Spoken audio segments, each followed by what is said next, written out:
2 থেকে 3 মিনিটের একটি ছোট গল্প শুনে যাবেন, আশা করি ভালো লাগবে। একটি ছেলে খুবই সাদাসিধা ছিল। সে একটি দোকানে চাকরি করত। ছেলেটির বেতন ছিল মাত্র 5,000 টাকা। ছেলেটির দোকানের সামনে দিয়ে প্রতিদিন একটি মেয়ে স্কুলে যেত। মেয়েটি প্রতিদিন বোরকা পরে যেত, কিন্তু প্রায়ই মুখটা খোলা থাকতো। একদিন হঠাৎ করে ছেলেটির নজর পড়লো মেয়েটির দিকে। এভাবে বেশ কয়েকদিন যাবার পর মেয়েটি বুঝতে পারলো ছেলেটি তাকে লক্ষ্য করে। মেয়েটিও বাঁকা চোখে ছেলেটির দিকে তাকাতে শুরু করলো। ছেলেটি মেয়ের চলাফেরা দেখে মুগ্ধ হলো। আফসোস করতে লাগলো, ইস, যদি আমিও আজ পড়াশোনা করতে পারতাম, তাহলে সাহস করে মেয়েটির সাথে কথা বলতে পারতাম। মেয়েটি বুঝতে পারলো ছেলেটি তাকে ভীষণ পছন্দ করে। তাই একদিন মেয়েটি ছেলেটির দোকানের পাশে দাঁড়িয়ে রইল। তখন ছেলেটি দুপুরের খাবার খাওয়ার জন্য দোকানের বাইরে আসে। সে চায়ের দোকানে গিয়ে 5 টাকার একটি রুটি খেয়ে পানি পান করে আসতে লাগলো। তখন মেয়েটি তার কাছে গেল। তুমি ভাত খেলে না, রুটি দিয়ে পেট ভরবে?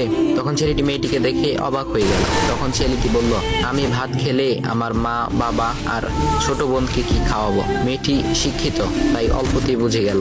সে হাত ধরে বলতে লাগলো, তাহলে তুমি যে আমাকে পছন্দ করো, আমাকে কি খাওয়াবে? তখন ছেলেটি বলল, আমি তো তোমাকে আপন করে পাওয়ার জন্য দেখি না, কারণ সে যোগ্যতা আমার নেই। তবে এটা সত্যি যে তোমাকে দেখলে আমার খুব ভালো লাগে, তাই দেখি। মেয়েটি ছেলেটির কথা শুনে চোখের পানি ধরে রাখতে পারলো না। সে বুঝে গেল ছেলেটির চরিত্র ও ভাবনা অনেক সুন্দর। সেদিন মেয়েটি চলে গেল। বাসায় গিয়ে রাত্রিবেলা মেয়েটি অসুস্থ হয়ে পড়লো। পরে তাকে ডাক্তারের কাছে নিয়ে আসা হলো। বলা হলো মেয়েটার 2টি কিডনি নষ্ট হয়ে গেছে।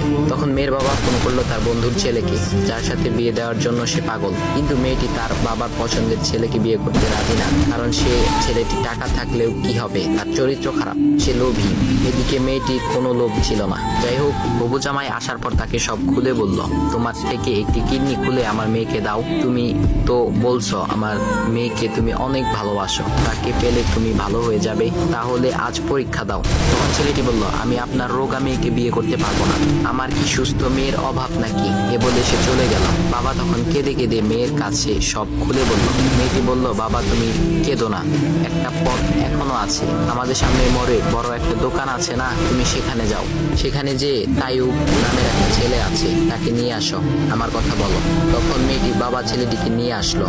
মেয়েটিকে দেখে ছেলেটির চোখ ভিজে পানি পড়তে লাগলো, কারণ মেয়ের বাবা তাকে সব খুলে বলেছে। তখন ছেলেটি মেয়েটিকে বলল, তুমি আমাকে একটা কিডনি দিবে? ছেলেটি বলল, কিডনি দেবার জন্যই আমি এসেছি। মেয়েটি তাকে বলল, তুমি কি চাও? ছেলেটি বলল, তুমি সুস্থ হয়ে আমার দোকানের সামনে দিয়ে যাবে, আর দূর থেকে আমি তাকিয়ে দেখব, এই অনুমতিটুকু চাই।